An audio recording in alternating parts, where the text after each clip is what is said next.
iHeartRadio Broadway, driven by Mercedes-Benz. The best or nothing. Hi, this is SJ Arniger for iHeartRadio Broadway.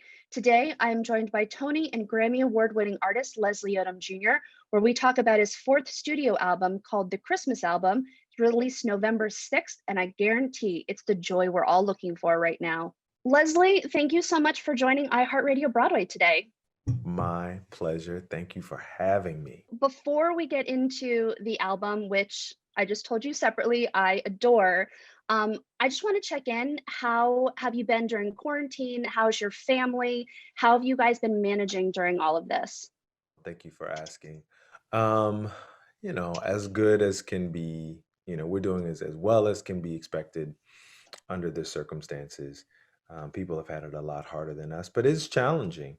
The most challenging thing for me is the work home flow, like the balance of that. It's like because there are no boundaries in this current format of things. So it's like when work stops, when family stuff begins, and when, your child doesn't really know the difference between when you're working and when you. So that has been tough. And then also, what's really hard is the parent stuff, man. Just because, I have a 3.5-year-old and she's supposed to be around 3-year-olds. Yeah. She's trying to be about 3-year-old business. Like I want to run around, I want to scream, I want to throw things. I mean, like, Yep.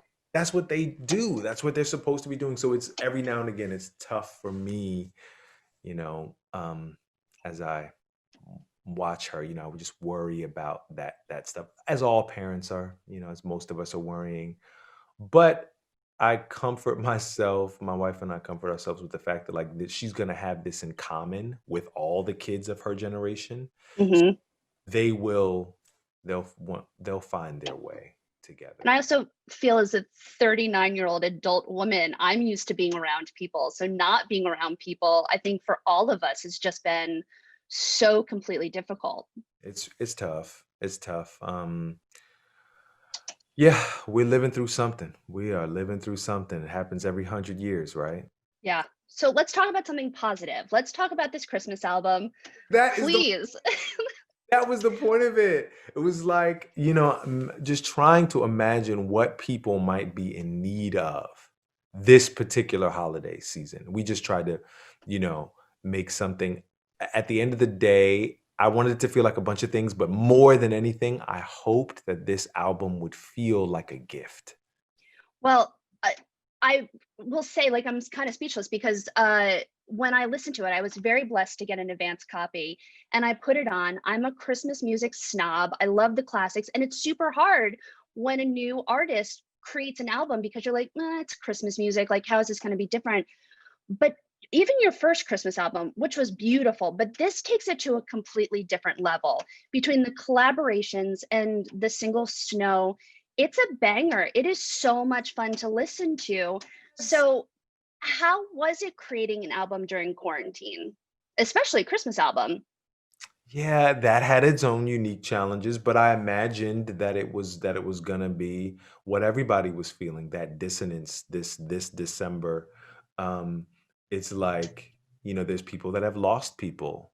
We have, our community lost somebody that was dear to us with Nick hmm and others, so I was just trying to imagine all the feelings that we might be feeling, wanting to celebrate, wanting it to feel like Christmas is past, and what are the parts of it that do feel like that, but that are a little, um, just a little, maybe a little more tender. You know what I mean? Right. You that are a little more tender. So we tried to make an album. I think when you listen, you'll hear us reaching for that joy. We are fighting for any shred of joy that is available, because that's the thing. Look, I started this thing, talking about the things that are tough, talking about this interview. It started this interview talking about the things that are tough, but also I'm spending all this time with my kid, right? So yes, there are drawbacks, and I wish that she was with 3-year-olds more, for her and for me.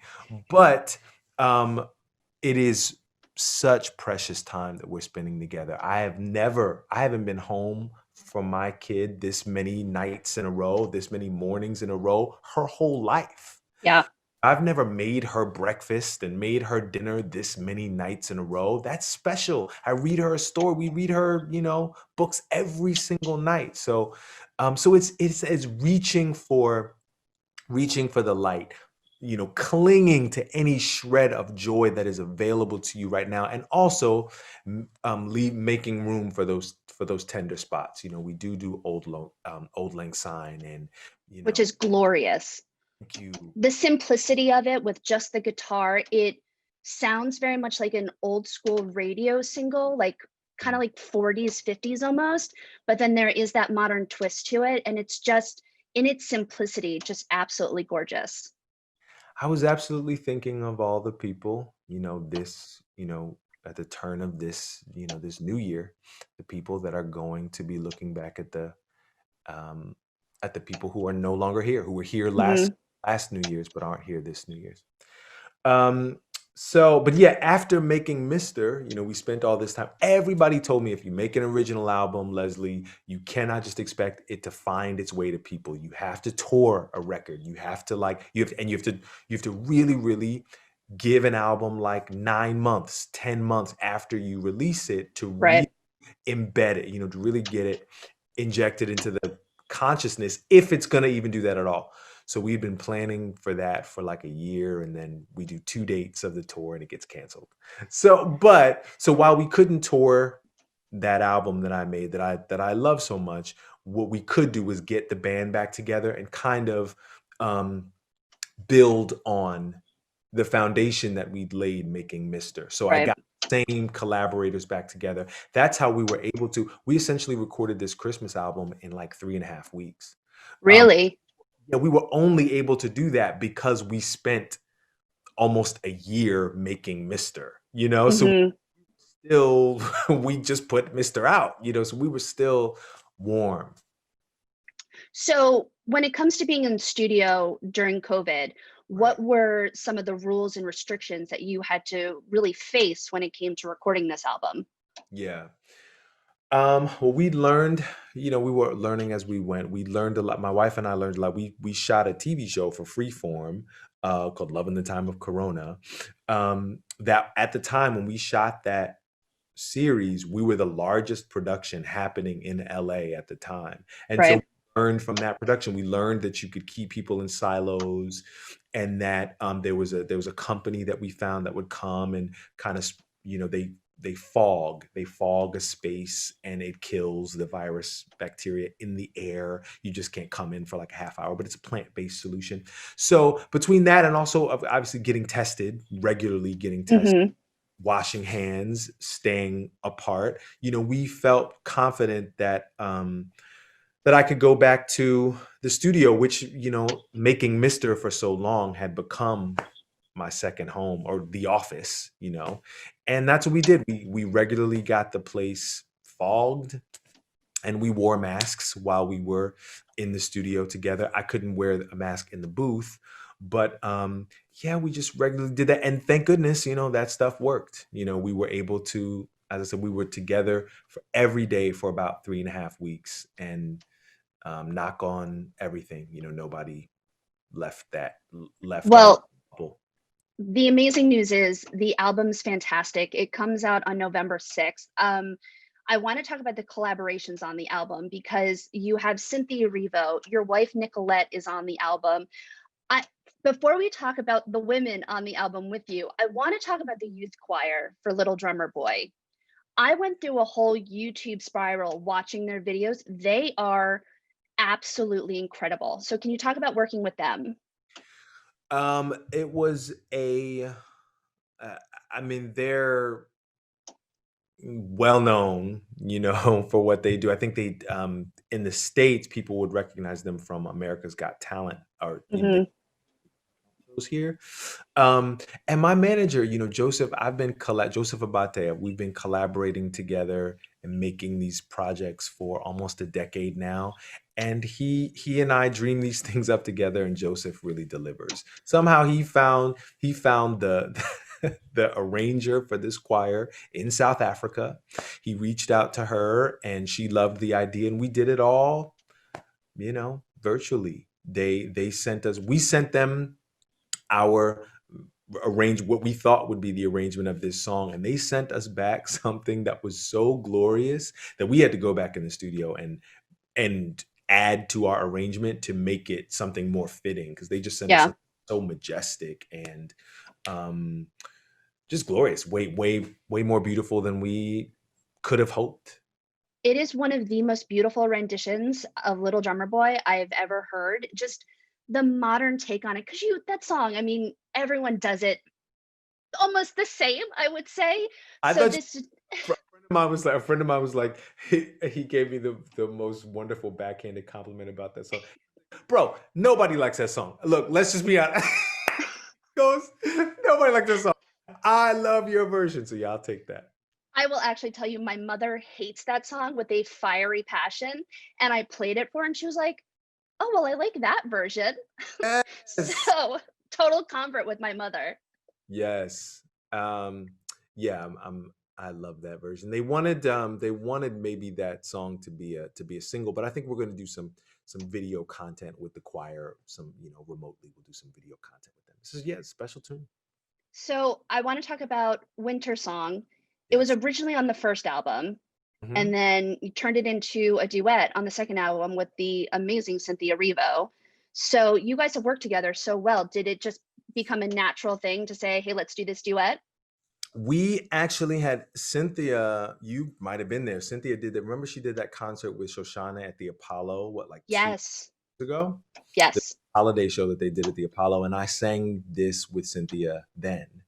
And right after we did it, we were like, we should record that someday. Yeah, but Cynthia's a dear friend. I mean, Yeah. she's godmother to our kids. So when this album was good, that was the first song that I knew I wanted to do on this record. I knew I wanted to attempt to write some original tunes, and I knew that, because Winter Song had been such a standout from that first album.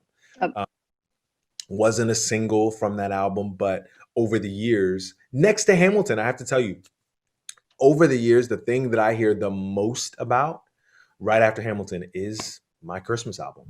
So, and the song that I hear, one of the songs that I hear most about is Winter Song. So we just, yeah, we wanted to make it better, and of course get Cynthia's dulcet tones, her ferocious tones. it's it's beautiful. I mean, the song on the first album was beautiful, but this just takes it to a completely different level. And then you go on to the single that you have with your wife, Nicolette.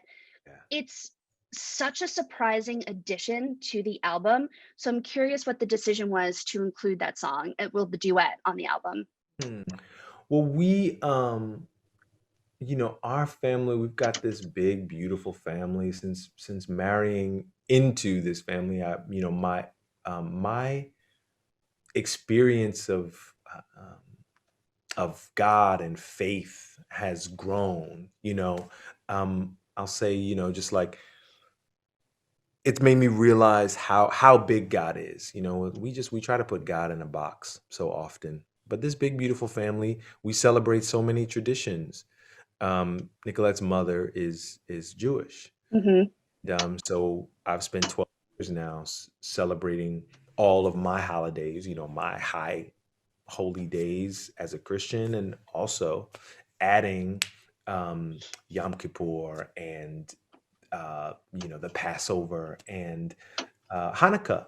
And so I wanted to, yeah, just expand that, make that table larger. When you talk about Christmas holiday, Christmas is literal, but it's also symbolic. The Christmas season in America Hmm. is really includes more than just the holiday Christmas, that the season includes more than that. And so I just wanted to make that table a little larger and make sure that people felt seen and represented on this record. So yes, we have Mao Tse on this album. Mele Kalikimaka is also on this album. Hawaii is really special to my family. Um, so I wanted to include that. And yeah, I'm just that's what I'm about, man. I want people I don't ever want people to feel shut out of my work, and there's people that don't celebrate Christmas.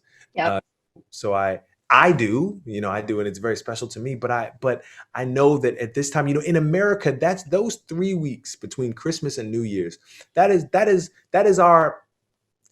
a high holy time in this Yeah. country. That's really the only time that we give ourselves to push pause. That's the only time that we're gathered around with family and we're looking at each other in the face and saying what we mean to one another.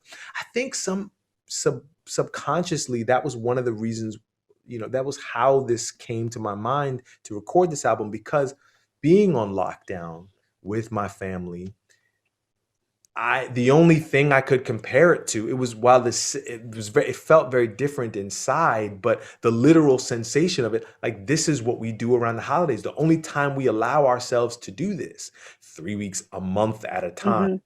8 months. But the only time we allow ourselves to do that is the Christmas season, the holiday season.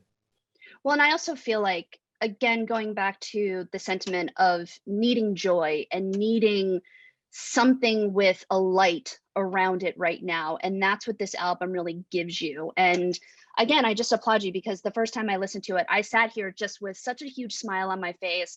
It was so joyful and so uplifting. I felt like it completely changed my whole entire week having this album. So, and I'm a nobody. I'm just a fan. So Everybody, are you kidding? There's nobody. I listened to this album now for the last 5 days, and it's so beyond joyful. Oh, that is the best. That's all I wanted. There was a part of me too that, I'll say, leaving in these years since leaving Hamilton, I have been on a quest for my joy. I have been on a hunt for my joy. And sometimes that is challenging, as Yes. 2020 has been. But Yes. I'm glad that I got on that journey those years ago. I'm glad that I wasn't trying to, beginning that journey this year. But listen, it's never too late. And also, there was a part of me making that first album. I hadn't quite located it all yet, and so that first album is earnest. That first holiday album is earnest. It is honest. I knew that. Hmm. So I was scared, and I was just so nervous about all that was before me, and so all I could be was honest.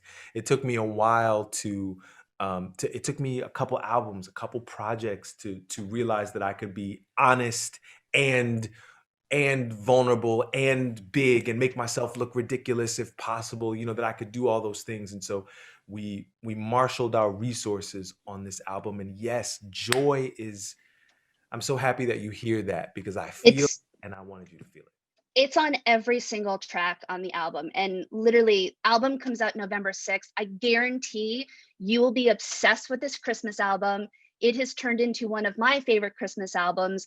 I I plead with everyone watching this interview to please download this album on November 6th. Go out and buy it, because it is going to be one of your favorite holiday traditions going forward, is listening to this album. Yes. And that's the thing, with Christmas stuff.